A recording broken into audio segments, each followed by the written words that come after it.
بسم اللہ الرحمن الرحیم۔ محترم ناظرین، السلام علیکم۔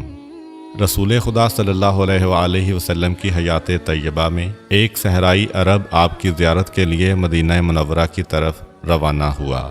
راستے میں دیکھا کہ ایک کبوتری نے بچے دیے ہوئے تھے۔ اس نے کبوتری کے بچے اٹھا لیے اور دل میں کہا، یہ بچے حضرت صلی اللہ علیہ وآلہ وسلم کی خدمت میں بطور تحفہ پیش کروں گا۔ جب کبوتری نے اپنے بچے ایک انسان کے ہاتھ میں دیکھے تو وہ بڑی مضطرب ہوئی اور اس کے سر پر چکر کاٹنے لگی۔ وہ شخص مدینہ پہنچا اور مسجد نبوی میں گیا، حضرت کی زیارت کا شرف حاصل کیا اور کبوتری کے بچے آپ کی نظر کیے۔ کبوتری نے جیسے ہی اپنے بچوں کو دیکھا تو وہ تیزی سے زمین پر اتری اور بچوں کے گرد چکر لگانے لگی۔ پھر وہ اڑی اور کچھ دیر بعد واپس آئی تو اس کی چونچ میں غذا تھی، جسے اس نے چوزوں کے سامنے ڈالا اور اڑ گئی۔ پھر کچھ دیر بعد دوبارہ آئی اور اپنے چوزوں کے سامنے غذا ڈالی۔ اس منظر کو رسول اکرم صلی اللہ علیہ وآلہ وسلم اور دوسرے تمام صحابہ اکرام نے دیکھا۔ رسول اکرم نے اپنے صحابہ سے فرمایا، تم نے دیکھا کہ ایک کبوتری کو اپنے چوزوں سے کتنی محبت ہے؟ صحابہ نے کہا، بے شک یا رسول اللہ، آج ہم نے ماں کی ممتا کا یہ عجیب پہلو دیکھا ہے۔ حضرت صلی اللہ علیہ وآلہ وسلم نے فرمایا، مجھے اس ذات کی قسم جس کے قبضہ قدرت میں میری جان ہے اور جس نے مجھے برحق نبی بنا کر مبعوث کیا ہے، تم نے ممتا کی جو شفقت دیکھی ہے، اللہ اس کی نسبت ہزاروں گنا اپنے بندوں پر مہربان ہے۔ یہ سن کر صحابہ بہت خوش ہوئے اور انہوں نے خدا کا شکر ادا کیا۔ پھر حضرت صلی اللہ علیہ وآلہ وسلم نے حکم دیا کہ کبوتری کے بچے آزاد کر دیے جائیں۔ جالینوس اپنے دور کا مشہور حاذق طبیب اور بہت بڑا عالم تھا۔ ایک دن بیٹھے بٹھائے اس کے ذہن میں ایک سوال پیدا ہوا کہ خدا نے غلاظت میں پلنے والے سیاہ بھنورے کو کیوں پیدا کیا؟ اس غلیظ بھنورے کی پیدائش کا بھی کوئی فائدہ ہے؟ آخر اللہ نے بے فائدہ اشیاء کیوں پیدا کیں؟ کافی عرصہ جالینوس اس وہم میں گرفتار رہا۔ پھر قدرت کی طرف سے ایسا ہوا کہ اس کی آنکھوں میں درد شروع ہوا۔ جالینوس اگرچہ خود بہت بڑا طبیب تھا، لیکن اپنی تمام تر کوشش کے باوجود اپنی آنکھ کا درد ختم نہ کر سکا۔ دوسرے اتباع نے بڑی کوشش کی، لیکن اس کی آنکھ کا درد ختم ہونے میں نہ آیا۔ ایک دن ایک بڑھیا جالینوس کے پاس آئی اور اس سے کہا کہ میرے پاس ایک پڑیا موجود ہے جو کہ آنکھوں کے لیے بڑی مفید ہے، خاص طور پر درد چشم کے لیے اکسیر ہے۔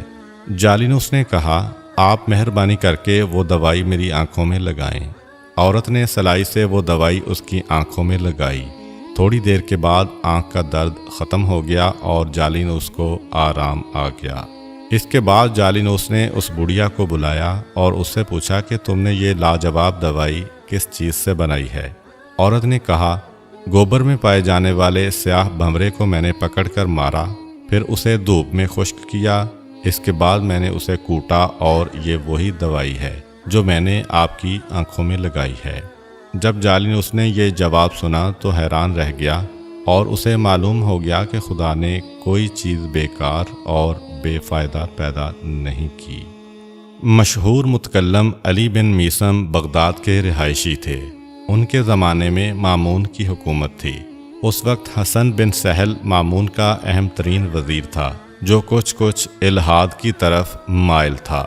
ایک دن ایک زندیق اس کے پہلو میں بیٹھ کر شیخیاں بگھار رہا تھا اور بہت سے افراد اس کی باتوں کو دلچسپی سے سن رہے تھے۔ وہ بدبخت یہ ثابت کرنے میں مصروف تھا کہ پوری کائنات از خود پیدا ہوئی ہے، اس کا کوئی خالق اور مدبر نہیں ہے۔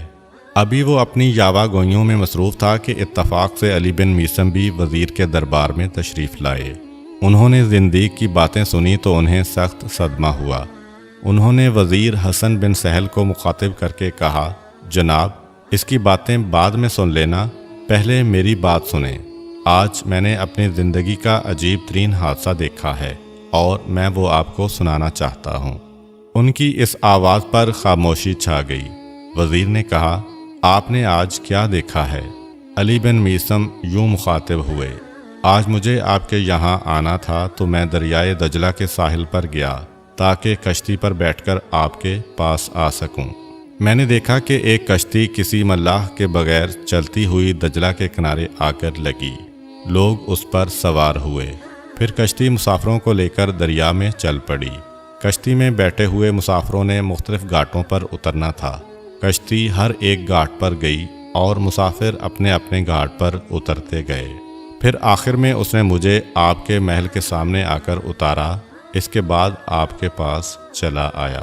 زندیق نے جب یہ داستان سنی تو اس نے چیخ کر کہا، وزیر صاحب، اس شخص کی باتیں سننا وقت ضائع کرنے کے مترادف ہے۔ یہ تو مجھے احمق انسان معلوم ہوتا ہے۔ اس میں عقل و فہم کے نام کی کوئی شے نہیں ہے۔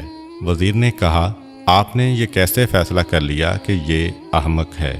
زندیق نے کہا، جناب، اس سے بڑھ کر اور حماقت کیا ہو سکتی ہے کہ ایک کشتی ملاح کے بغیر خود بخود چل کر گھاٹ پر آئے اور مسافروں کو اٹھا کر مختلف گھاٹوں پر اتارے، جبکہ ہم سب جانتے ہیں کہ کشتی لکڑی سے بنی ہوئی ہوتی ہے۔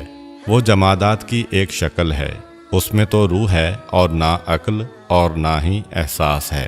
آخر ایک کشتی سے یہ توقع کیسے کی جا سکتی ہے کہ وہ خود بخود سفر کرے اور مسافروں کو ان کی منزل مقصود پر اتارے؟